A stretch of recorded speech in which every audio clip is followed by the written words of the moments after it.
Assalamualaikum warahmatullahi wabarakatuh. Kami dari kelompok 9 ingin mempresentasikan bisnis kami tentang pastry.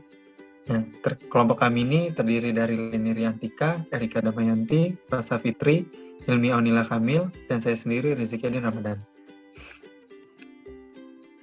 Ya, langsung saja ke latar belakang usaha, yaitu kenapa industri pastry dan bakery di Asia termasuk di Indonesia dalam 10 tahun terakhir menunjukkan perkembangan yang pesat dan menonjolkan perpaduan cita rasa lokal serta Eropa. Dengan adanya pertumbuhan industri pastry ini, masyarakat pun semakin menjadi pemilih dalam membeli makanan dalam kategori pastry. Oleh karena itu, pebisnis yang bergerak dalam industri ini harus mempunyai nilai tambah yang dapat dilihat oleh masyarakat. Tidak hanya persaingan yang semakin bertambah ketat, kategori pasar pada bisnis ini cenderung semakin penuh. Tantangan dan bila tidak ditanggapi dengan strategi yang tepat, maka akan sulit bertahan di dalamnya. Jenis produk yang dipasarkan yaitu produk usaha yang dipasarkan adalah makanan jenis pastry. Untuk sekarang, perusahaan yang masih hanya memiliki produk kue sus, akan tetapi seiring berjalannya waktu akan dikembangkan menunya. Seperti Chocs Pastry atau yang lebih dikenal sebagai kue sus, croissant, puff pastry. Ya, selanjutnya akan dijelaskan oleh rekan saya. Selanjutnya yaitu proyek laba rugi. Dapat dilihat pada slide harga produk yang ditawarkan senilai 15.000, produksi pastry dalam sekali operasi 51, total biaya investasi senilai 1.050.000, total biaya operasional yaitu 387.000. Apabila dilihat dalam penerimaan satu kali produksi menghasilkan angka 765.000. Dilihat dari keuntungan dapat keuntungan per hari maupun keuntungan per bulan. Apabila keuntungan per hari mencapai 378.000, sedangkan keuntungan per bulan mendapatkan hasil 10.062.000. Untuk rasionya sendiri dihasilkan dari pendapatan total dalam sebulan dibagi total biaya pengeluaran operasional selama sebulan yang mendapatkan angka 1,97.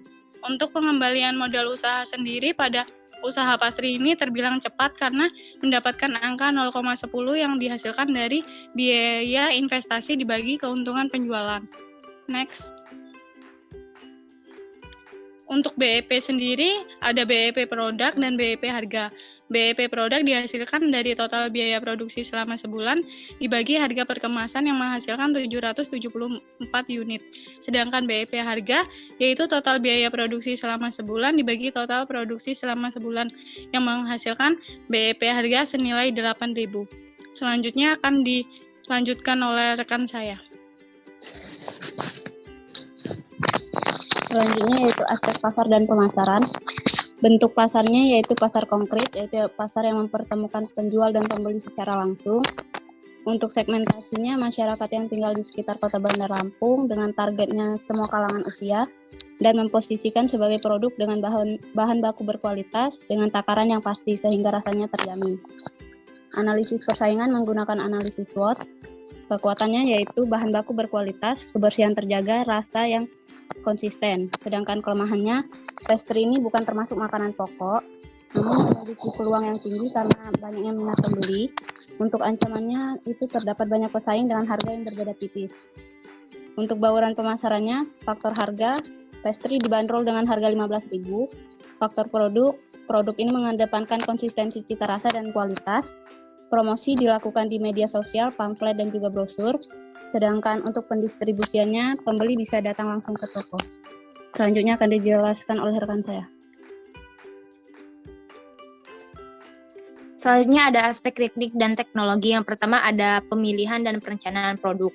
Pada kali ini perusahaan sudah menemukan resep yang tepat dan siap dijual adalah cook pastry ataupun yang lebih dikenal dengan istilah kue sus.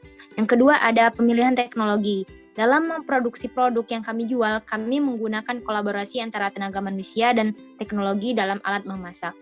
Yang ketiga ada perencanaan jumlah produksi.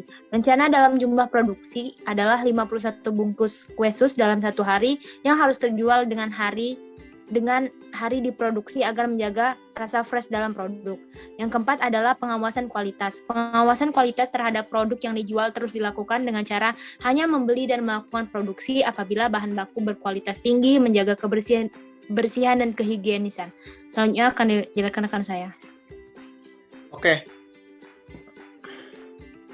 Pada aspek manajemen dibagi menjadi ke perencanaan dan pengorganisasian. Pada perencanaan jangka pendek, usaha ini akan membuat varian menu baru dan mengikuti bazar atau festival makanan agar produk ini dikenal. Perencanaan jangka panjang akan membuat beberapa cabang baru di dalam kota maupun luar kota agar menjangkau banyak konsumen. Lalu pada pengorganisasiannya, usaha ini tergolong kecil, masih usaha yang kecil, maka hanya terdapat 3 posisi pada usaha ini, yaitu manajer, departemen produksi, dan departemen pembelian dan pemasaran, yang mana masing-masing memiliki tugas pokok dan job desk-nya tersendiri. Lalu pada aspek SDM, yaitu terbagi menjadi 3, itu perencanaan SDM, kompensasi, dan keselamatan kerja. Pada perencanaan SDM sendiri akan memanfaatkan masyarakat sekitar, lalu pada kompensasinya akan memberikan bonus kepada para karyawan jika penjualan melebihi target. Lalu pada keselamatan kerja akan disesuaikan dan mengutamakan keselamatan para pekerja dalam pembuatan pastry tersebut. Lalu pada aspek ekonomi, sosial, dan politik, dampak ekonomi dan dampak sosial. Dampak ekonomi dan sosial yaitu akan memberdayakan masyarakat sekitar sehingga menurunkan tingkat pengangguran dan menaikkan tingkat perekonomian masyarakat sekitar. Selanjutnya, saya kembalikan ke moderator. Saya akhiri presentasi bisnis kami. Jika ada kurangnya kami mohon maaf. Saya akhiri. Wassalamualaikum warahmatullahi wabarakatuh.